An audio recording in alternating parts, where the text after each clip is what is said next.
ఒక మధ్యతరగతి కుటుంబంలో నెలవారీ సరుకులు ఎలా ఉంటాయో ఈ వీడియోలో నేను చూపిస్తానండి.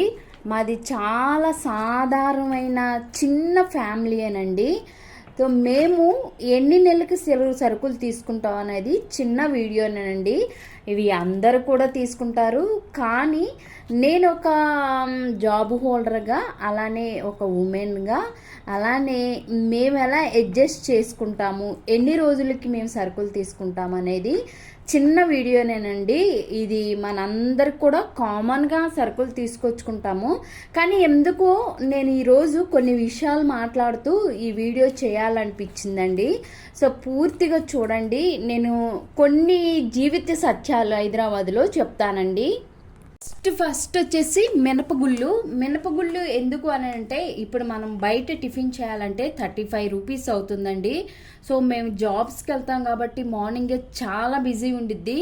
అయినప్పటికీ ఒకరోజు తినగలము, 2 రోజులు తినగలము, అలానే మనము అన్ని రోజులు తినలేము. కాబట్టి మాకు ఒక్కసారి ఇడ్లీ పిండి అలా వేస్తే దోశ పిండి 1 వీక్ వచ్చిద్దండి. అందువలన మన ప్రతి ఒక్కరు కూడా మెయిన్ మినప ఓపుకున్న వాళ్ళు, డబ్బులున్న వాళ్ళు మినప పొట్టు తీసుకుంటారు. సో నేను వెళ్తే మినప పొట్టు కూడా 1 కేజీ తెచ్చేదాన్ని.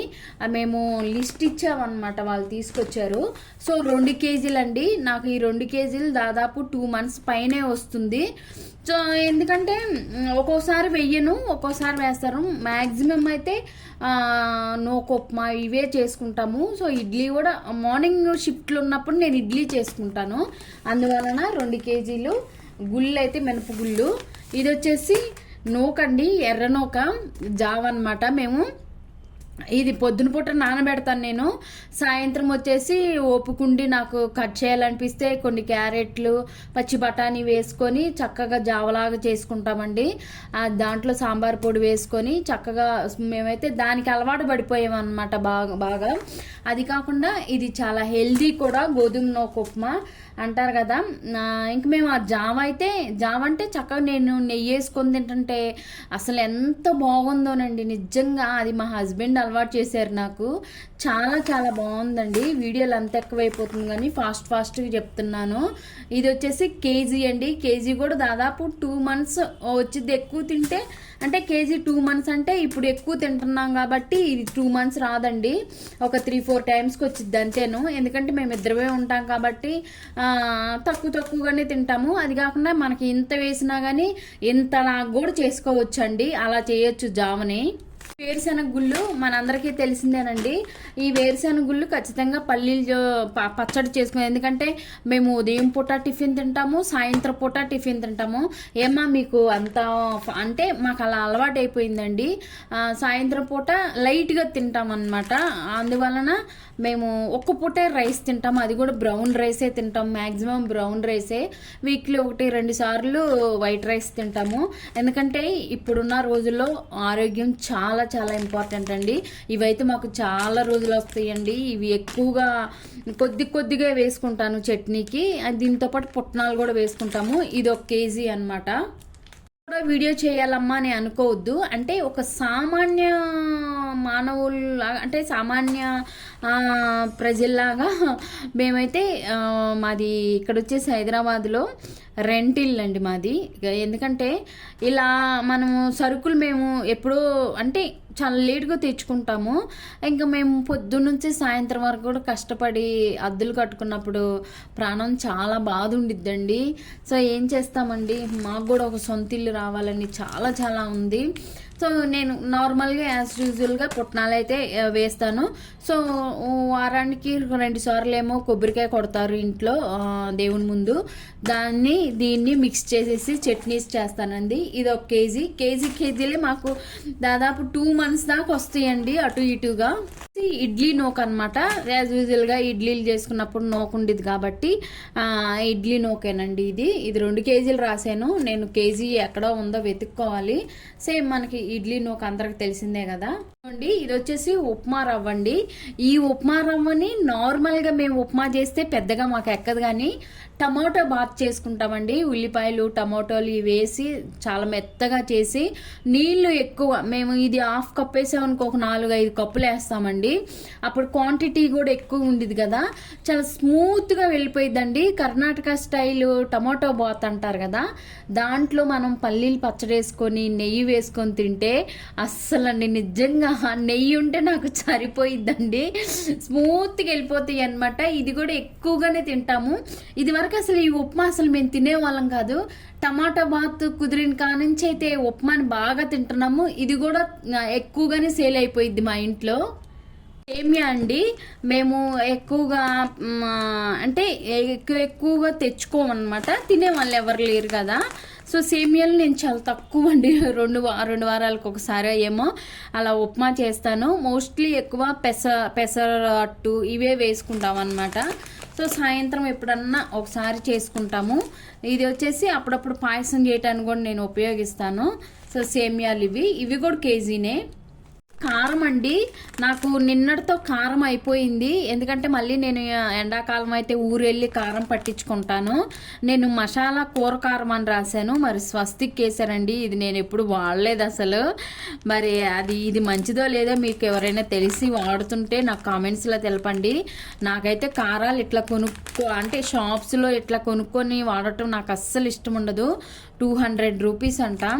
ఎందుకంటే నేను 2 కేజీలతోటి తెనాలి వెళ్ళినప్పుడు కారము అన్ని దినుసులు తీసుకొని, మా ఊర్లో రోకళ్ళు ఉంటాయండి, రోకలతో దంచుతారు, అలా పట్టించేదాన్ని. నేను అయిపోయింది. మళ్ళీ నేను ఏప్రిల్లోనే మార్చిలోనే వెళ్తాను ఇంటికి, అప్పుడు పట్టించుకున్నాం. కారం లేదండి, ఈరోజు పచ్చిమిరకాయలు వేసాను. సో ఈ కారం మంచిదా లేదో కూడా మీరు తప్పకుండా కామెంట్స్లో తెలపండి నాకు. సో నేనైతే చూస్తానండి, మెసేజ్లు ఏమన్నా వస్తే మారుస్తాను, లేదంటే ఇదే కంటిన్యూ చేసుకుంటాను. మనకి ఆట అండి, చపాతీలు పుల్కాలు ఎక్కువ చేసుకుంటాను. సో చపాతీలు కూడా చేసుకుంటాము. ఆట మల్టీగ్రెయినే వాడతాను. ఎందుకో నాకు ఇదే నచ్చిద్దండి. నార్మల్ ఆట నాకు అంటే నాకు ఇష్టపడను, అది నేను తెచ్చుకోను కూడా. ఎక్కువ దీనికే కొంచెం ప్రిఫరెన్స్ ఎక్కువ ఇస్తాను కాబట్టి ఎప్పుడు ఇదే తెచ్చుకుంటాను. రాశాను, 2 తీసుకొచ్చారు. ఎక్కువ చపాతీలు ఇవి ఎక్కువ చేసుకుంటాను కాబట్టి 2 రాశాను. ఎక్సెల్ అండి, ఇది 1 కేజీ రాశాను. ఎందుకంటే మాకు మిషన్ ఉంది, వాషింగ్ మిషన్. ఇప్పుడు నేను జాబ్కి వెళ్తున్నాను కాబట్టి ఎక్కువ వాషింగ్ మిషన్లోనే వేస్తున్నాను. ఎప్పుడన్నా మా హస్బెండ్ షర్ట్సే వాష్ చేస్తాను. కాలర్స్కి మురికి పోవట్లేదండి వాషింగ్ మిషన్, మాది సెమీ ఆటోమేటిక్. అందువలన కేజీ సర్ఫ్ రాశాను. నార్మల్ అయితే మాకు చాలా రోజులు వచ్చిందండి ఈ కేజీ సర్ఫ్. వీక్లీ ఒకసారి నేను వాష్ చేస్తాను. సండే రోజు మాకు వీక్లీ ఆఫ్ ఉండేది కాబట్టి మోస్ట్లీ సండే రోజే నేను వాష్ మిషన్కి వేస్తాను. ఇంకెప్పుడన్నా మధ్యలో ఒకటిసారి. ఇదే చాలా రోజులు వచ్చింది మాకు. పెసలండి, పెసరట్టు ఖచ్చితంగా వీక్లీ 1-2 సార్లు అయితే తింటాము. ఎందుకంటే నాకు మార్నింగ్ 8 to 5 ఒక షిఫ్ట్ ఉండిద్ది, 11 to 8 ఉండిద్ది కాబట్టి. సో నాకు 11 o'clock ఉన్నప్పుడు నేను పెసరట్టు వేస్తాను ఖచ్చితంగా. ఎందుకంటే మార్నింగ్ డ్యూటీలు ఉన్నప్పుడు ఇడ్లీ వేస్తాను ఎక్కువ. మార్నింగ్ తొందరగా అయిపోయింది కదా, 7:30 కల్లా వెళ్ళిపోవాలనేసి.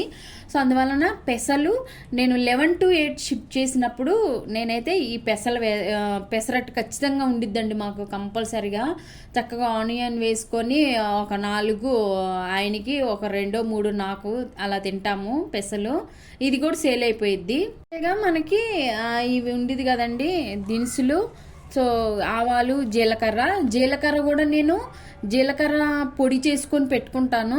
పొడి చేసుకొని నేను ఆల్రెడీ 3 నెలలు నేను జాబ్కి వెళ్ళక ముందు పొడి చేశానండి. ఇంతవరకు అవ్వలేదు. నేను ఆగస్ట్ నుంచి జాబ్కి వెళ్ళాను, ఇంకా జీలకర్ర ఉంది. సో జీలకర్ర కూడా కొంచెం సేల్ అవుతానే ఉంది దీంట్లో, ఎందుకంటే పోపులు అవన్నీ వేసుకుంటాం కాబట్టి. నార్మల్గా మనం తాలింపు పెట్టుకున్నప్పుడు ఇవి వాడతాము, మనందరికీ తెలిసిందే కదా.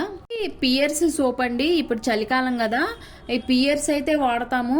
కొంచెం డ్రై ఎక్కువ ఉండదు కదా, దీంట్లో గ్లేజర్ ఉండిద్ది అనేసి ఓన్లీ వింటర్ సీజన్లోనే వాడతాము. నార్మల్గా ఉన్నప్పుడు సంతూరే వాడతాము.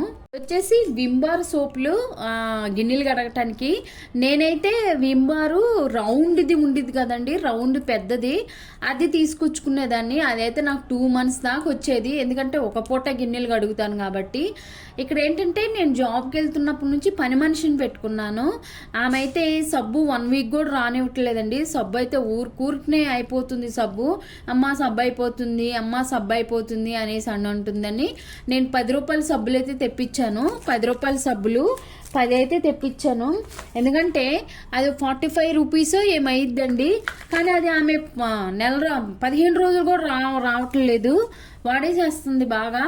అందుకని ఈ సోపులు తెప్పించాను.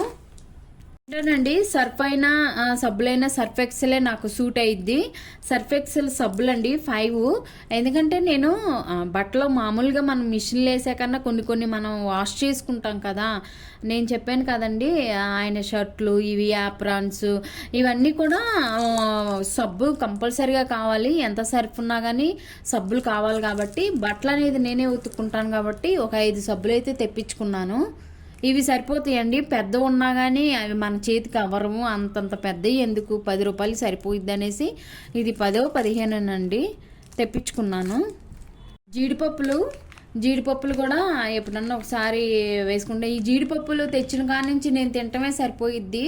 అందుకని జీడిపప్పులు ఇప్పుడు ఎప్పుడు తెప్పించట్లేదు. కానీ నేను ఒకటైతే తెప్పించాను. ఇది సరుకుల్లో రాశాను, ఇంకా తీసుకొచ్చారు. ఇవి 4 రోజులు కూడా రావండి, తినేస్తూ ఉంటాను ఊరకనే అండి. నేను ఇలాచీలు ఎంత రాశాను, నేను వెళ్తే మనం లేడీస్ అనేది మనం వెళ్తే మనం చూసి తెచ్చుకుంటామండి. వీళ్ళు ఏంటంటే టైం లేక రాసి ఫోటో పెట్టారు వాళ్ళు, చూడండి 190 ఏం చేసుకుంటామండి అసలు ఈ యాలకులను, ఏం చేసుకుంటాం. నేను అనుకోండి చిన్న ప్యాకెట్ తెచ్చుకునేదాన్ని. సో ఎనీవే రేపైతే నేను వెళ్ళి మళ్ళీ నేను కొన్ని చేంజ్ చేసుకుంటాను. ఇవైతే ఇన్ని అవసరం లేదు కదా మనకి, ఇంకొక రాగి పిండి కావాలి, నాకు కొన్ని కావాలి, ఇంకా ఇది అడ్జస్ట్ చేసుకొని తెచ్చుకుంటాను రేపు. వచ్చేసి ఎండు కొబ్బరి కూడా కూరల్లో వాడతామండి మేము బాగానే. ఎందుకంటే చికెన్ గ్రేవీ కానీ అట్లా కావలసినప్పుడు ఎండు కొబ్బరిని అయితే ఉపయోగిస్తాను. వచ్చేసి శనగపప్పు, పచ్చెనగపప్పు మనం తాలింపుల్లో వాడుతూ ఉంటాం కదా. ఇది నేను పొద్దున ఓపెన్ చేశాను, ఇదిగోండి ఇలా రబ్బర్ బ్యాండేజ్ చేసి పెట్టాను. దాని తోడు కందిపప్పు అండి, మనకి ఆకుకూరలు కందిపప్పు వేసుకుంటానే ఉంటాం కదా. సో ఇదేనండి మా నెలవారీ సరుకులు అన్నమాట, చూపిస్తాను. మళ్ళీ కంఫర్ట్ ఇంత అవసరం లేదండి నాకు. కంఫర్ట్ చిన్నదే, నాకు చాలా రోజులు వచ్చింది చిన్నదే, కానీ పెద్ద కంఫర్ట్ ఇచ్చాడు ఆయన. ఇది కూడా మార్చేస్తాను. మనమైతే చక్కగా వెళ్ళి చూసుకుంటామండి అన్నీ. వీళ్ళు చూడండి ఎందుకు ఇంత పెద్దది, మాకు సంవత్సరం దాకా వచ్చిద్దేమో అంత పెద్దది ఇచ్చాడు. ఇది కూడా మార్చేసేస్తాను రేపు వెళ్ళి. సగటు ఒక మధ్య తరగతి కుటుంబము, అలానే ఈ హైదరాబాద్లో మనం ప్రతిదీ కూడా కొనుక్కోవాలండి ఖచ్చితంగా కూడా. ఊరిలో ఉంటే ఏదన్నా అక్కడ పోయి ఒక చెట్టుకి కరివేపాకో ఏదో ఒకటి కోసుకొని వండుకుంటాము, కానీ ఇక్కడ ప్రతిదీ కూడా మనము ఖచ్చితంగా అన్నీ కొనుక్కోవాలి. ఎందుకంటే సొంత ఇల్లు లేదు, పోనీ సొంత ఇల్లన్నా ఉంటే ఏదన్నా చెట్లన్నా పెంచుకుందామంటే అవి పెంచుకోవటానికి కూడా లేదండి. పొద్దున పోతాము, పొద్దున 7:30కి నేను వెళ్ళిపోతాను, 8:30కే ఆయన వెళ్తారు. మళ్ళీ నేను సాయంత్రము ఆయన 9 అయ్యిద్ది, నేను వచ్చేసి మార్నింగ్ వెళ్తే 6 అయ్యిద్ది, ఈవినింగ్ అయితే 9 అయ్యిద్ది. సో మేము నెలంతా కష్టపడి వచ్చిన శాలరీస్ తోటి రెంట్లు, కరెంటు బిల్లు ఉండేది మేము ఇద్దరమే. అయినప్పటికీ 1000 రూపీస్ అయితే కరెంటు బిల్ పే చేస్తామండి, మంత్లీ 1000 ఖచ్చితంగా. సమ్మర్ వచ్చిందంటే 3000 కూడా ఒక్కోసారి ఉండిద్ది, ఎందుకంటే మాకు ఏసీ ఉంది కాబట్టి. సో ఇంకా మనం వచ్చిన కష్టపడి ఇన్ని రోజులు ప్రైవేట్ జాబులు అనేవి ఎలా ఉంటాయి అంటే ఖాళీ ఉండదు కదండి, వీక్లీ ఆఫ్లు ఉంటాయి, కానీ మనం లీవ్ పెట్టడానికి అట్లా ఉండదు కదా. సో సగటు ఒక మధ్యతరగతి కుటుంబంగా ఈ హైదరాబాదులో పొద్దునుంచి సాయంత్రం దాకా మేము కష్టపడి ఇలా వచ్చిన డబ్బులని సగం ఇంటి రెంట్కి కరెంటు బిల్లుకు పోతే, సగం ఇలాంటి సరుకులకు పోతాయండి. 10 సంవత్సరాల నుంచి చేస్తున్నామే తప్ప 10 రూపాయలు కూడా వెనకేసింది ఏమీ లేదు. ఒక ఇల్లు లేదు, మాకంటూ ఏమీ లేదు. కానీ ఏంటంటే ఇలా గడిచిపోతుంది. అలా శాలరీస్ వస్తున్నాయి, ఇలా కట్టేస్తున్నాము, ఇలా సరుకులు తెచ్చుకుంటున్నాము. ఇంక ఇవేనండి, రూపాయి పోగేసిందే లేదు, ఒక చిన్న ఇల్లు కొన్నది లేదు, ఒక గజం స్థలం కొన్నది లేదు. సో మా బతుకులైతే ఇలా ఉన్నాయండి. నేను ఎందుకో ఈరోజు ఈ వీడియో చేయాలనుకున్నాను. నాకు చాలా బాధేసిద్ది. ఇంకెన్ని సంవత్సరాల వయసు అయిపోతుంది కదా, ఇంకా ఒక చిన్న ఇల్లు కూడా లేదని చాలా బాధ ఉండిద్ది అనమాట. ఎలా ఉంటాయండి ప్రైవేట్ జాబులు వాళ్ళ జీవితాలు, ఇల్లు లేని రెంట్ ఇల్లు కట్టే వాళ్ళ జీవితాలు ఎలా ఉంటాయండి.